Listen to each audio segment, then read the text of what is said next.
하나님의 주님의 사랑을 받는 사람이 되어야 될 줄 믿습니다.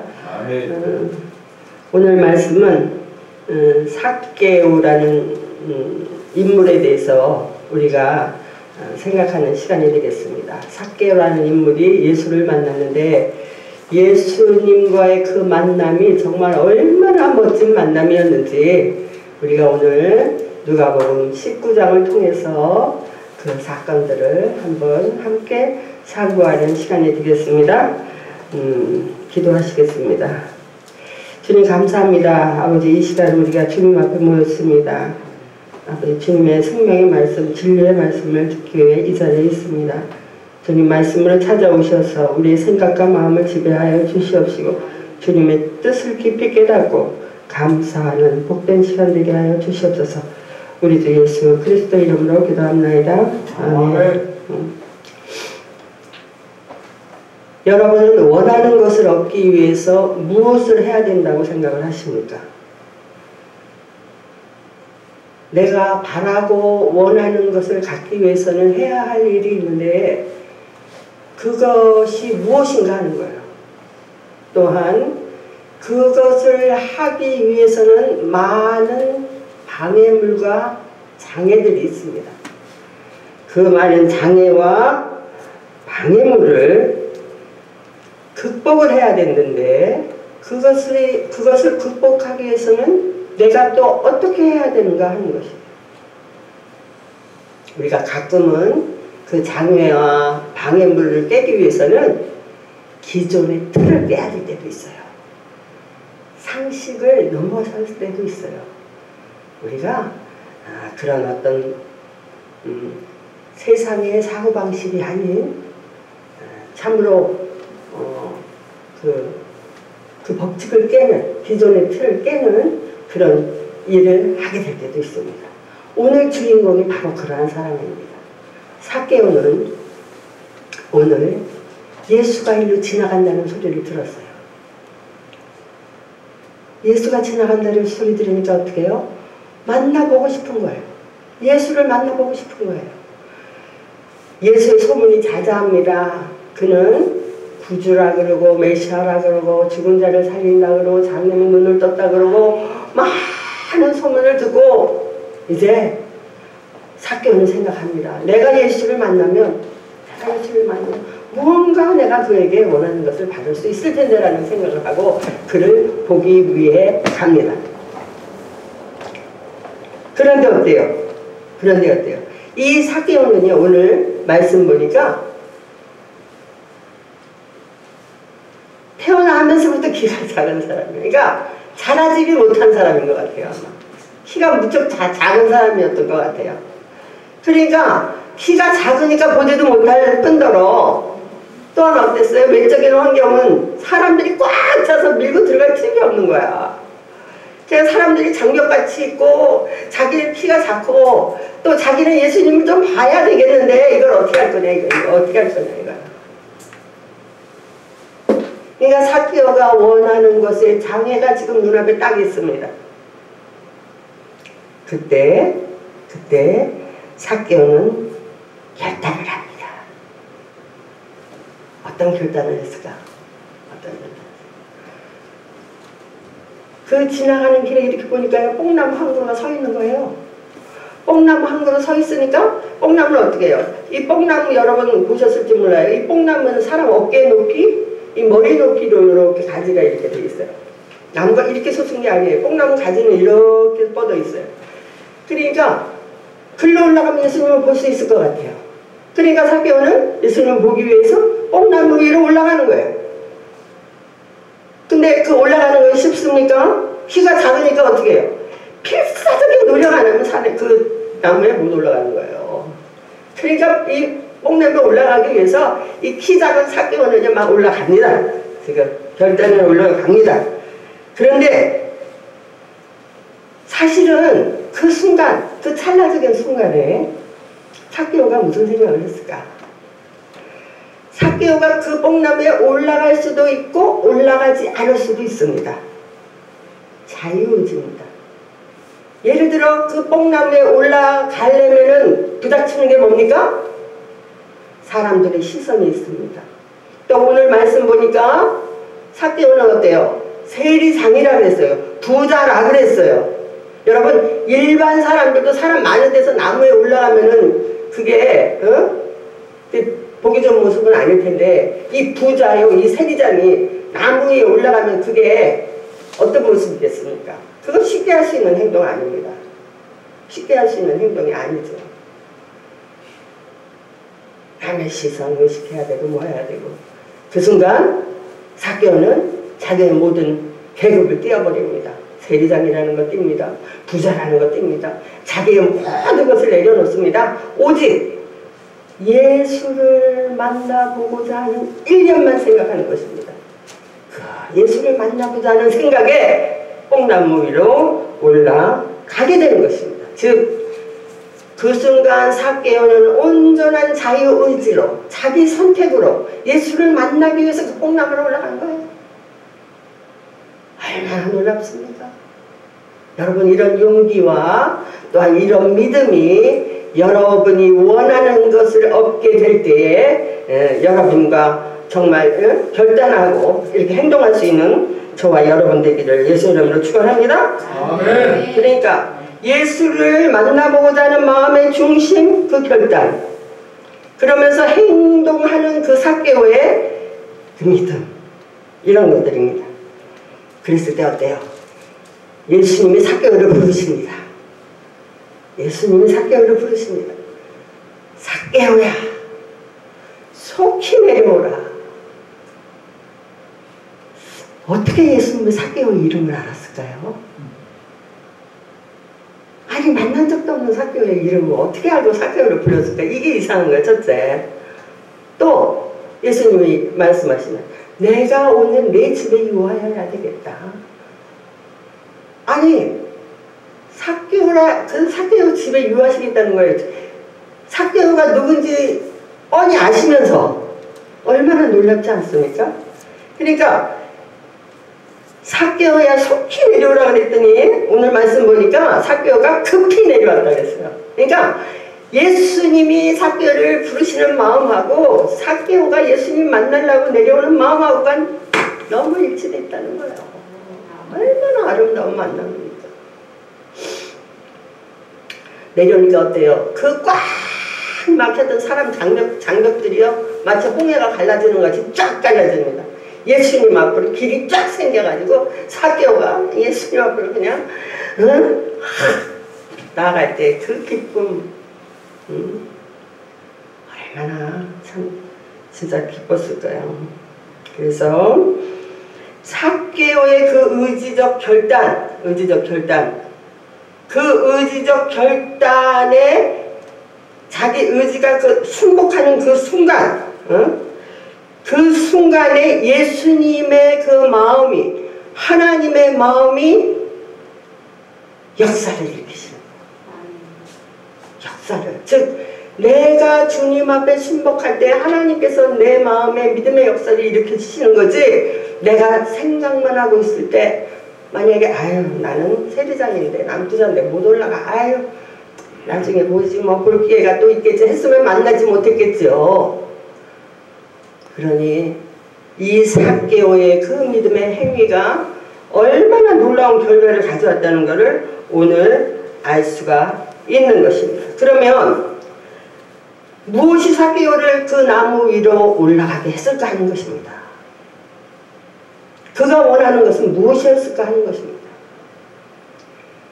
삭개오가 원하는 것, 즉 여러분 삭개오라는 인물에 대해서 우리 한번 살펴볼까요? 삭개오는 세리장입니다. 지금 얘기하면 이제 세무재정의 이제 공직자죠. 공직자의 우두머리라는 거예요. 우두머리. 즉 세무소장이라는 거예요. 세무소장.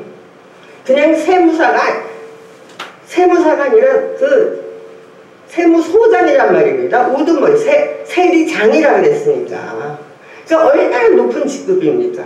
그렇죠? 그러다가 부자예요, 부자. 남들이 다 부러워하는 사람입니다, 부자. 남들이 다 부러우고 부러움의 대상이죠. 그런데 7절 말씀 보니까 사람들이 수근수근했대요. 왜? 죄인의 집에 들어갔다. 죄인의 집에. 그러니까 아무리 부자고 아무리 세상 자기 명예가 있고 계급이 있어도 죄인인 거야. 죄인. 그러니까 늘 죄인으로 살아가는 거야. 죄인. 그래서 그 죄인이라는 것 때문에 항상 어떻게 해요? 외롭고 소외당하고 지금 같은 민족끼리인데도 로마의 지배하에 있던 그 당시에 로마의 그 밥을 먹고 사는 이 삭개오는 늘 뭔가가 이렇게 마음에 항상 찝찝한 거예요. 그래서 이 삭개오의 마음에 소외당하고 외로운 마음에 늘 만족이 없었어. 행복이 없었어. 만족도 없고 행복도 없었던 이 삭개오의 마음, 이 마음 늘 마음에 허전함과 외로움과 좀 쉽게 얘기하면 왕따 당한 그 기분 여러분 아십니까? 여러분 모임에서 왕따 당할 때 그 마음 아십니까? 사람들이 나를 상대히 안 해줄 때 그 마음 아십니까? 그거보다도 1000배 만배 더 깊겠죠. 그러니까 이럴 때 돈이 있어도 행복하지 못하고 만족하지 못하고 참으로 이럴 때 자기도 구원 얻을 자격이 있는데 남들이 죄인이라고 손가락질하니까 이거는 나는 죄인인가에 항상 시달리고 있을 때 그때 주님이 나타나신 것입니다. 그때 메시아가 나타나신 것입니다. 여러분 그러니 이 기회는 삭개오에게는 절대 절명이에요. 이걸 놓치면요 구원을 놓치는 겁니다. 이 순간을 놓치면요 언제 기회가 다시 올지 모르는 것입니다. 여러분 인생을 살면서 우리에게 많은 기회가 있습니다. 누구에게나 기회가 있다고 말합니다. 그런데 그 기회는 오는데 내가 그 기회를 어떻게 잡느냐, 내가 그 기회를 어떻게 내 것으로 만드느냐가 문제지. 누구에게나 기회는 온다는 것이에요. 그래서 우리의 기도 제목은 뭡니까? 우리에게 기회가 올 때, 우리에게 축복이 올 때 우리가 그것을 감당할 수 있도록 힘을 달라고 기도하는 게 우리가 제목이 돼야 될 줄 믿습니다. 아멘. 기회가 왔는데도 다 놓쳐버리고 기회는 벌써 버스 지나갔어. 그러고 나서 또 다른 기회가 오기까지는요 어떤 사람은 10년, 어떤 사람은 20년, 뭐 어떤 사람은 뭐 바로 올 수도 있지만 그건 이제 하나님께서 하나님의 주권하에 있는 거니까 언제 올지 모르는 거예요. 아무튼 기회가 올 때 기회가 올 때 그것을 우리는 붙들기 위해서 오늘 삭개오 같은 마음, 즉 모든 걸 다 벗어버릴 수 있는 마음, 계급이고 뭐고 벗어버리고 정말 오직 예수를 만나고자 하는 그 일념 하나로 만날 수 있는, 그랬을 때 그 축복이 내 것이 되는 것입니다. 그래서 오늘 삭개오가 예수를 만나고 변한 것은 무엇입니까? 삭개오가 예수님을 이제 만났어요. 만나고 변한 건 뭐예요? 삭개오는 생각합니다. 아, 이 땅의 부귀 영화, 이 땅의 어떤 물질적 행복, 아 정말 이것은 예수를 만나고 예수님의 그 구원을 받은 자에게는 정말 하찮은, 정말 별 볼 일 없는 것이구나 하는 것을 깨닫게 되는 것입니다. 그랬을 때 삭개오가 주님 앞에 뭐라 그래요? 내 재산의 반을 가난한 사람에게 주겠습니다 라고 말합니다. 그 돈을 어떻게 번 돈입니까? 여러분 알다시피 사람들한테 손가락질 갖고 번 돈입니다. 자기가 그렇게 애써 번 돈을 이렇게 쉽게 내놓을 수 있는 부자는 사실은 없어요. 부자는 내놓지는 않습니다. 지기만 하지 내놓을 줄 모르는 게 이 부자예요. 삭개오는 어떻게 해요? 반을 가난한 사람이죠. 또 뭐라 그러니까? 혹시라도 내가 네 것을 토색한 것이 있으면 4배를 갖겠다는 거예요. 4배. 내가 100만 원을 만약에 저 사람 잘못해서 뭐 세금 계산을 잘못했든지 아니면 잘못 법에 걸려서 토색, 정말 잘못 계산해서 내가 한 개씩 있으면 거기에 4배를 갖다 주겠다고. 4배. 이만큼 삭개오는 예수님을 만나고 그 모든 것이 정말 정직한, 진실한, 그 깨끗한, 청결한 이런 것으로 되돌아가는 모습을 우리가 볼 수 있는 것입니다. 그래서 예수 앞에 나아갈 때 우리는 온전한 회개와 믿음의 자세로 나아가야만 우리는 우리가 원하는 것, 우리가 갖고자 하는 그 축복을 받게 된다는 것입니다. 그럴 때 예수님이 선포하십니다. 그럴 때 예수님 선포하십니다. 이 사람도 아브라함의 후손이다. 아브라함의 후손. 얼마나 삭개오가 듣고 싶은 말이었을까요? 맞아, 나도 아브라함의 후손이야. 이 사람도 아브라함의 후손이다. 오늘 이 집에 구원이 임했다라고 말씀하십니다. 하나님의 아들이 구원을 확증해주는 순간입니다. 그리고 그 구원에 대해서 완전히 이해를 치는, 즉 많은 사람들 앞에서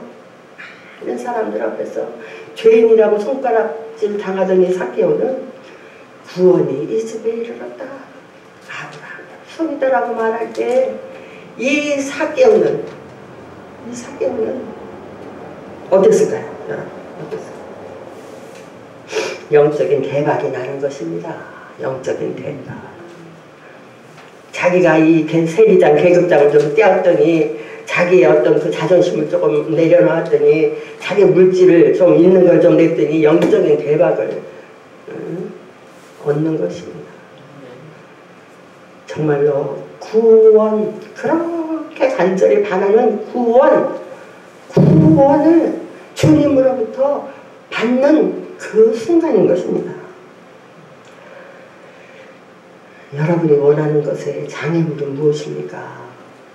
여러분이 바라고 원하는 것의 장애물, 혹시 나이가 많아서, 또는 뭐 학력이 부족해서, 또는 건강이 없어서, 또는 뭡니까? 많은 개인들마다 차별이 되어 있지만 혹시 여러분이 하고자 하는 비전에 대해서 뭔가 장애물이 있고 뭔가 방해물이 있습니까? 여러분, 그건 내가 나를 볼 때 얘기입니다. 하나님 안에는, 예수님 안에는, 말씀 안에는 능치 못한 일이 없는 걸 믿으시기 바랍니다. 아멘. 능치 못한 일이 없어요. 그것을 믿고 우리가 온전히 주님 앞에 나를 내드릴 때 주님께서 역사하시는 것이에요. 저 개인적인 간증은 우리 부활교회가 이제 5년이 넘었죠. 만 5년. 근데 재작년 12월이구나. 이제 1년 됐습니다. 우리가 1층을 확장을 안 했어요. 여기만 있었습니다. 2층에서만 예배 드렸어요. 그러니까 2층에서 한 4년을 예배 드리는데 하나님께서는 딱 근데 그때는 고립을 시켜주더라고요. 그러니까 여기서 예배를 드리는데 이제 어느 만큼 찼어요. 양동에 물이 차면 넘친다 그러잖아요. 그러니까 하나님께서 이렇게 믿음의 수준을 좀 보신 것 같아요. 믿음의 그릇을 보니까 이제 우리 믿음이 조금 넘친 것 같아요. 제 믿음이 좀 넘치니까 하나님께서 이제 소망을 주시는 거예요. 1층으로 확장하라 하는 그 말씀을 주시는 거예요. 근데 1층으로 확장하려니까 확장할 수 있는 아무 조건이 안 돼 있는 거예요. 그런데 내 생각에 인간적인 생각이 그래, 맞아. 우리 부활교회에 올라오려고 그러면 계단이 험악해. 누가 이 계단으로 올라가겠어? 나 같아도 안 가? 내가 이렇게 생각하는 거예요. 누가 교회는 가고 싶지만 와서 계단 올라오면은 이게 무슨 감남장 계단이고 누가 이 계단을 올라가겠어? 나도 안 갈 것 같아. 이런 생각이 막 드는 거예요. 그러니까 어떻게 해요? 그래, 올라오지 않으면 내가 내려가야지. 그러면 바로 1층이 이제 같은 주인이에요. 같은 주인. 그러니까 이것을 확장하는 데는 어려움이 별로 없었습니다. 그래서 확장을 해야 되겠다. 그래서 무조건 확장을 했어요. 계획도 없이 확장을 했어요. 확장을 한다고 생각하고 확장을 하니까 그때부터 하나님께서 역사하시는 걸 저는 분명히 알고 믿고 있습니다. 아멘. 이건 나와 하나님과의 관계지만 여러분도 마찬가지예요. 여러분이 어떤 일을 만났을 때, 무엇을 했을 때 하나님 앞에 내가 먼저 하나님을 찾아가는 믿음, 내 믿음을 하나님 앞에 순복시키고 그 밑으로 나갈 때 하나님께서 역사를 그렇게 하시는 거지, 하나님 해주세요, 해주세요, 하나님 해주세요, 해주세요가 아니에요. 우리 의지적 선택이 반드시 선행될 때에 따라오는 게 믿음의 역사인 걸 믿으시기 바랍니다. 그게 믿음의 역사예요. 그랬을 때 우리가 거기서 예수님의 그 사랑을 체험하게 되고 하나님의 능력을 체험하게 되고 성령님이 나와 동행하시고 지금도 도우심을 내가 알게 되면서 날마다 감사하며 날마다 기뻐하며 날마다 새롭게 변화되는 그것을 느낄 수 있는 것을 믿으시기 바랍니다. 성령의 역사예요. 지금도 살아계셔서 역사하시는 하나님의 역사. 그래서 이제 1층 확장된 지 1년 됐어요. 또 예순차 목사님 예전부터는 알았지만 한 5년 전부터 알았지만 이제 확장되면서 이제 오며 가며 들리시면서 하면서 또 하나님께서 또 유 목사님 붙여주셔가지고 유 목사님이 또 이렇게 열심히 해주시고 또 사랑하는 여기 성도 여러분 1층 안 내려갔으면 내가 우리 성도님들을 볼 수 없었죠. 그러니까 하나님께서는 역사를 하시되 그렇게 우리가 보일 때 따르는 표적으로 역사하시는 걸 여러분 믿으시기 바랍니다. 그래서 오늘 삭개를 통해서 우리가 배울 수 있는 것은 뭡니까? 삭개가 회개를 통해서 믿음을 통해서 참으로 예수님 앞에 보였듯이 그렇게 보일 때 사람의 마음속에서 그 역사하시는 그 주님의 음성을 우리가 듣게 되는 거예요. 여러분이 그렇게 믿음으로 나아갈 때 주님의 음성을 듣게 됩니다. 주님의 음성을 안 들을 수가 없어요. 듣게 됩니다. 그리고 그 음성을 들을 때에 여러분은 참으로 하나님을 믿는 믿음 안에서 참으로 살아있는 하나님을 날마다 체험하면서 동행하는 그 귀한 삶을 살게 되는 것입니다. 그래서 나를 부르시는, 나에게 말씀하시는 하나님, 나를 지금도 함께 하시고자 하는 그 하나님을 날마다 살면서 체험하시면서 우리의 의지를 온전히 주님께 순복시키면서 오직 주님을 바라보고 나가는 저와 여러분이 되시기를 예수의 이름으로 축원합니다. 이 시간 기도하십니다. 내가 원하는 것은 뭔지, 또 원하는 것을 하기 위해서 하나님 앞에 내가 내어드릴 것이 뭔지,